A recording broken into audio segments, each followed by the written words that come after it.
Life Audio. What if you believed in your future more than you believed in your past? 4 strategies to help you silence fear about your future right now in the Get Your Brave On podcast. This podcast is to help you silence your fears. That's what Get Your Brave On is all about finding a way to be brave through the plot twists in life so they don't get the best of us and make us want to quit when we get overwhelmed. So coming up on this episode, I've got clips from my show with Stephen Curtis Chapman and clips from pastors and even clips from you, brave babes, who give great advice and call my hotline at 530-4AMANDA. Love for you to follow this podcast so you don't miss an episode. And if this means something to you, could you please leave a comment and review this episode? It helps more people find it. And call my hotline. Tell me what you think at 530-4AMANDA. 4 strategies to silence your fear of the future. Before we get into the meat of the podcast, this episode is dedicated to helping teenagers. No one should be forgotten about at Christmas. That's why this Christmas I've partnered with Foster Hope Sac. It's Foster Hope Sacramento, where I'm based, to help teenagers who are stuck in the foster care system. Everyone likes to give toys for kids, and I get that. That's great. But there are 50 teenagers in this organization right now who, without us, won't have anything for Christmas. Their wish is a $100 gift card. If you give a gift card, you give that to a teenager in the foster care system. They get that and they can get what they really want. That's what teenagers want. You enable them more than just to be able to go get that hoodie so they can fit in and be cool at school instead of the foster kid that stands out. You give them courage. You give them confidence, and you let them know something even more powerful, that they are not forgotten about at Christmas, that you are with them, just like God is with them, especially the people that love Jesus. They find out, wait, those are from the Christians.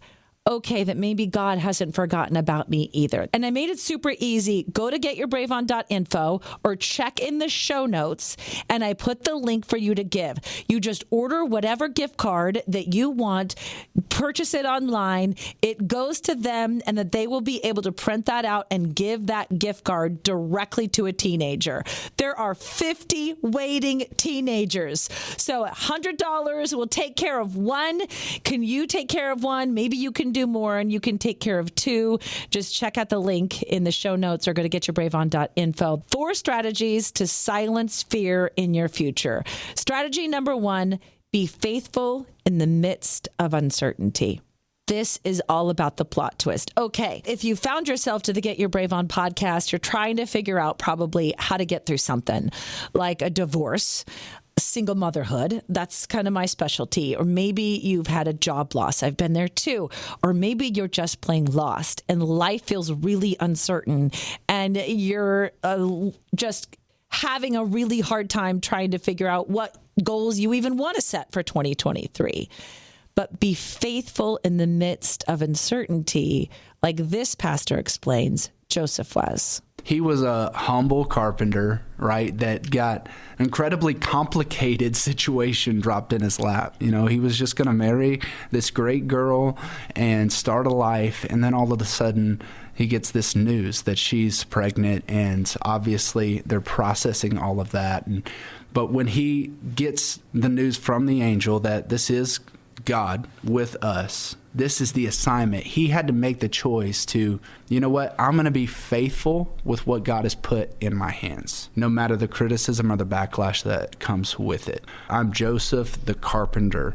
What am I going to do? I'm going to teach my kid how to be a carpenter. I'm going to be faithful with my assignment, even when it's messy, and watch God deliver a miracle. Picture it like this, like God is installing a new operating system in your life. You know how you go to sleep sometimes, you plug in your phone and then you get that little notification on your phone that pops up that says, we're going to update your operating system overnight. And I don't know about you, but I usually get a little nervous. I'm like, no, what if everything is moved and I don't know how to check my email in the morning and it looks different? This isn't going to be good. Instead of freaking out, believe in the midst of uncertainty that God is installing a new operating system that's going to be even better. Yeah, okay, things are uncertain. and you're not sure where to go, just like Joseph was. But you're going to move forward anyway, and you're going to be faithful. And instead of expecting calamity tomorrow and expecting calamity next year, expect good things from God. Expect that new operating system to be an upgrade that you're really going to like. Allow God, don't just allow God, believe that God is upgrading your life in the new year. That brings me to strategy number 2, to silence fear for your future. Know that God is with you. You may have heard me talk about this before, the gospel of with. This podcast and my life is based on this verse, Joshua 1:9. Because it's not an option. God says, have I not commanded you to be strong and courageous? And I promise that I'll go with you wherever you go. God is with you in the midst of this plot twist.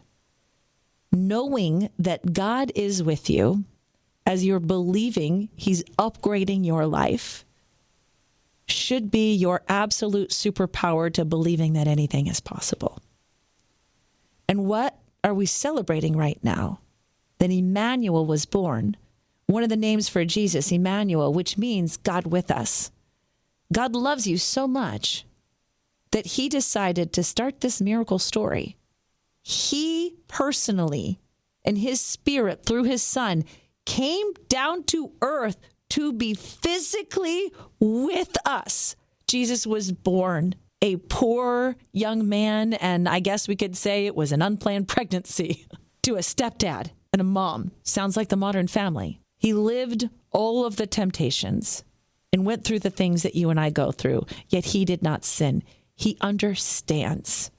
I really loved it how Stephen Curtis Chapman, when he was on my show last week, put it, and understanding the power of knowing that God is with you. 14 years ago was our first Christmas without our daughter, Maria, and we'd gone through a very tragic loss of our daughter. And it was the first Christmas that the message of God with us was not just a really great, amazing, powerful truth. It was kind of life or death. It was like, if this isn't true, there's no way we're going to make it through this Christmas or any other day of the year of our life, or we really don't want to, because just the ache and the pain and the sadness. And I've talked a lot about this at Christmas, and probably will now for the rest of my days, because suddenly Christmas, just became so much more real. God with us, coming, making himself, coming as this, God of creation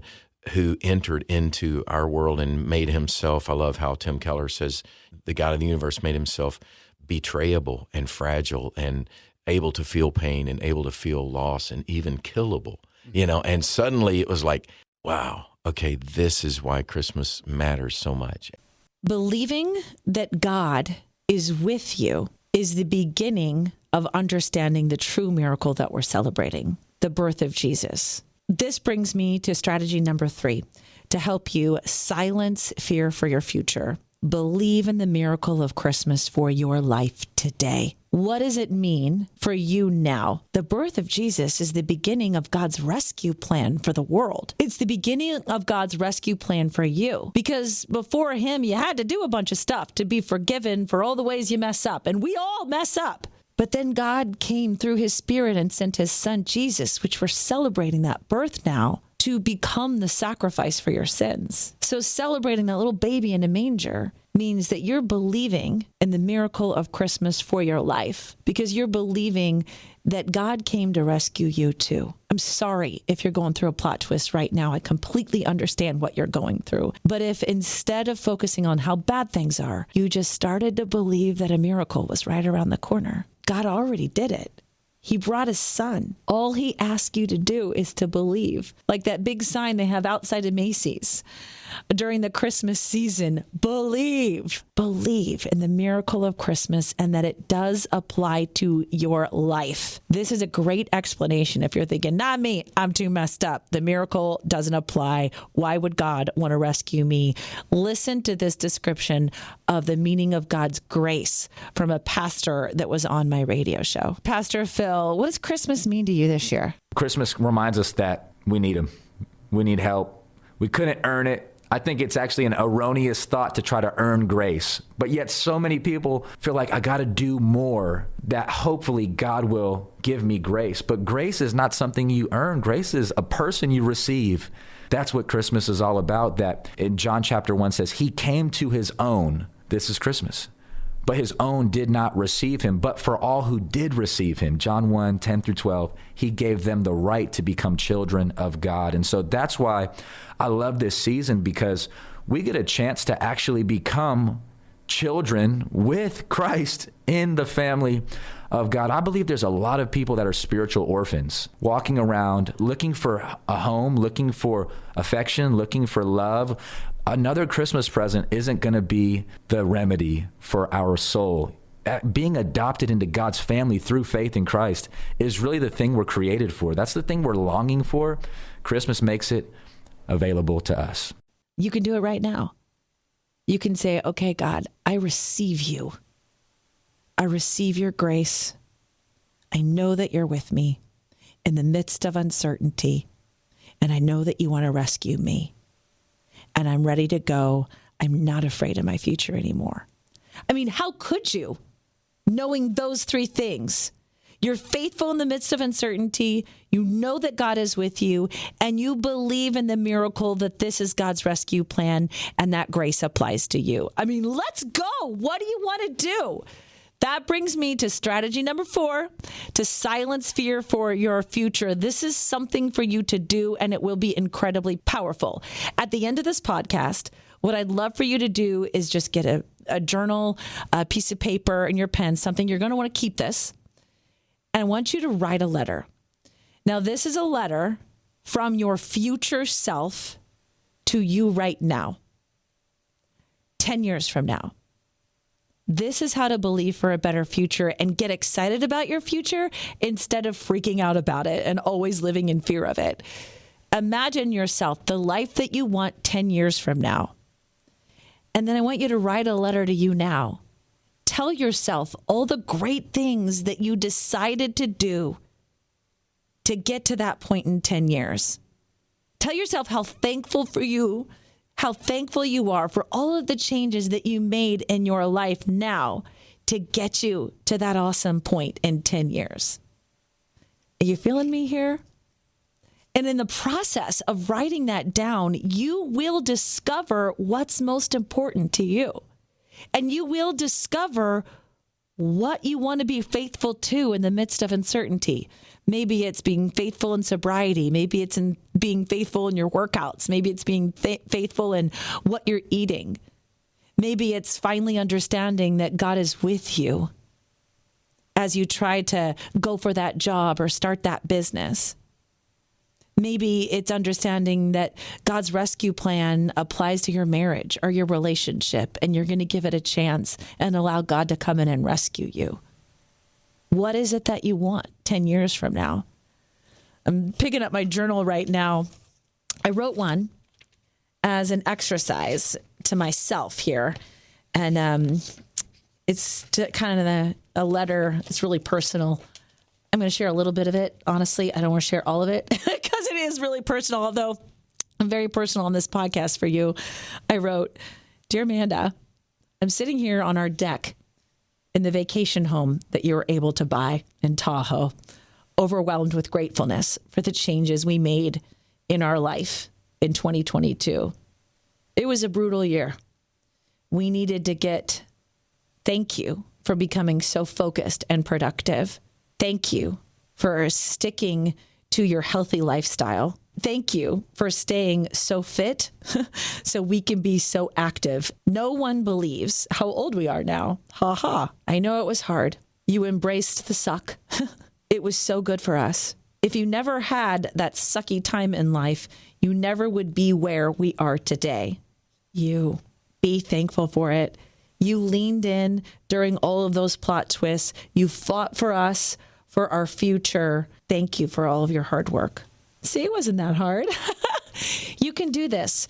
So I want you to sit down And this is, I feel like, the best way and the best strategy to silence fear about your future is to write this letter and then put it up on your mirror, post it at your office, make a couple copies of it to be reminded of all the decisions and all the changes that you want to make so you can get to that ideal life 10 years from now.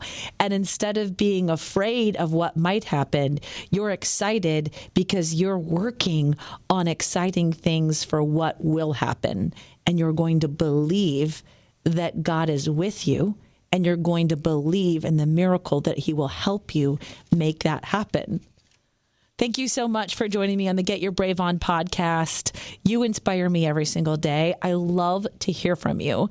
So call my hotline. Tell me if this meant something to you, what it meant to you, how God used it in your life. And I'd love to hear your letter. Can we do a whole episode on your letters? That would be great for the new year. So call and share your letter, 530-4AMANDA. That's my hotline. I personally answer it unless I'm sleeping. Follow this podcast so you don't miss any episodes, that future episode of all of our letters. And then also every Tuesday we do a brave prayer, and every Thursday as another strategy to help you silence fear. And please go to getyourbraveon.info or the link in the show notes. And will you give a gift card to make sure that a teenager who's in the foster care system gets a gift this Christmas? Because no one should be forgotten about. Just like we're believing in miracles, maybe you could be someone else's miracle. I'd love to see 50 teenagers get those $100 gift cards through this podcast. We could show a lot of strength, brave babes. Wouldn't that be awesome? Thank you so much. And I also want to say thank you to my friends at lifeaudio.com. If you want more faith-based podcasts, check them out. So many great things about how to study the Bible, devotions, prayer, and parenting. Again, it's lifeaudio.com. Together, we can get our brave on. What's good for your heart? Nutritious, delicious, and blue all over. We call it a boost of blue. Blueberries are heart healthy and packed with flavor and nutrients like fiber and vitamin C that can give you a lift all day long. So call it whatever you like. Just remember to grab a boost of blue. What do you do when the world around you is falling apart? It's amazing to me how many people are breathing air. They're going about their business and doing the things you're supposed to do. But if you really ask them, they know that on the inside, they are spiritually and emotionally and relationally dead. If we're not careful, all of us can experience that death. When what we need to do, even as the world around us is falling apart, we need to learn how to march when it would be easier to stay where we are and die. Join me each week on the March or Die Show as we discuss that and so much more.